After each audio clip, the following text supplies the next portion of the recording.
Many people ask, what happens after self-realization?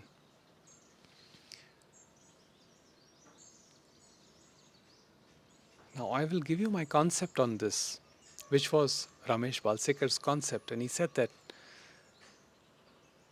life, more or less, continues to flow in the same way after self-realization as it did before self-realization. The only change is that the perception towards the flow of life, the attitude towards the flow of life changes after self realization. And that attitude is that happiness is not to be found in the flow of life, but in our understanding, in our attitude to the flow of life, which means living with acceptance of what is the ultimate self realization, is the ultimate deliverance that brings peace. Till there are conditions that people, situations, circumstances be a certain way, there is no possibility of any peace or happiness. There will be conflict, there will be unrest, there will be no peace. It is only when one surrenders to the natural flow of life without labeling it as good or bad, because good or bad is relative to the me-centric movement or me, which means time. Me is all about time. Me is not in the present moment. So acceptance only happens when the awareness is rooted in the present moment. And all that needs to be done is to simply bring awareness to here and now. Because here and now, nothing really is happening. We live with this belief that things are going to be good after self-realization because people are going to see me in a different way. But you see, that changes nothing. People may see us the same way before and after awakening or self-realization. Self is not a reference to an image. Self is a pointer to the vastness, to the consciousness that is the substratum of everything, known, unknown. It is the bedrock, it is the foundation, because nothing exists outside the self or consciousness. That is where it begins, that is where it ends. So noumenon and phenomenon, as Ramesh would say, are one and the same. Every phenomenality, everything happening in the world is pointing to the noumenon.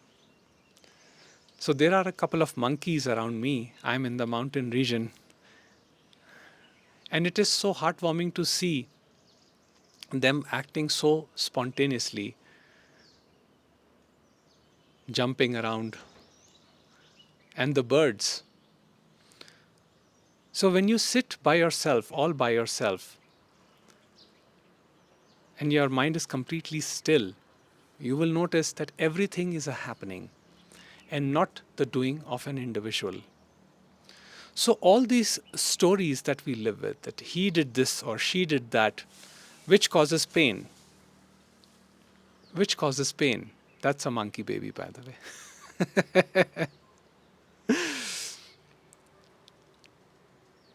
That causes resentment. That begins to change after self-realization. Because you don't stick to a story of an individual.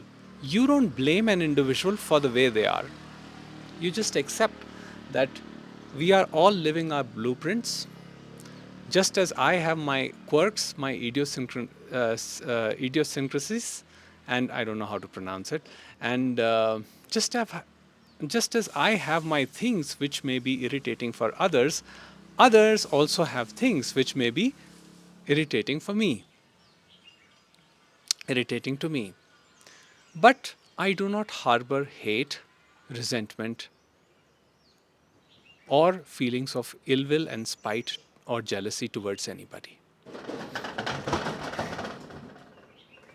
So I'm surrounded by a lot of wildlife. So do excuse me, if I seem startled at some point. But it is very interesting how this whole process is folding out. So as I was saying, after self-realization, we do not harbor feelings of spite, jealousy, ill will towards anybody because there is no other.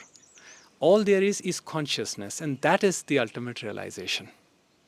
If that is understood, if that one thing is understood, everything gets understood.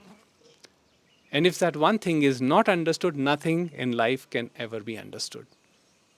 Because nothing is beyond consciousness. Everything happens in consciousness, everything is consciousness.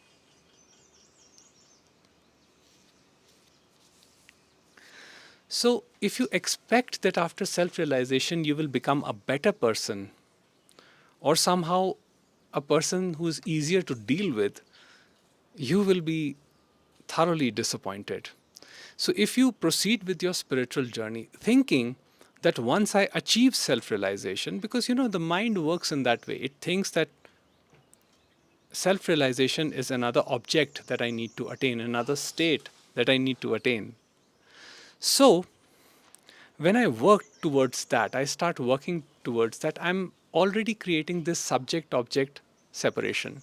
Me trying to attain a state, me trying to retain a permanent state, which is not possible because nothing in life is permanent.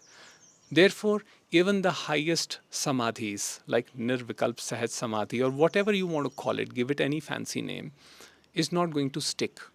The me will come back, the I will come back, and it will have to live in this world. It will have to interact with people, it will have to deal with challenging circumstances. What changes after self realization is that it has dipped into its source. Having dipped into its source, it never forgets what its real nature is. So once you have seen the infinite, you will never get caught up with that which is finite. You may still react as a part of your humanness, which is fine. You may still have beefs with people. You may still like somebody, not like another person. You may like certain things, not like another thing. But you will live thoroughly with this conviction that you are consciousness and others are also consciousness. And there is no individual doer of anything, that everything is happening. But it's happening to no one. So that is the change that happens after self realization.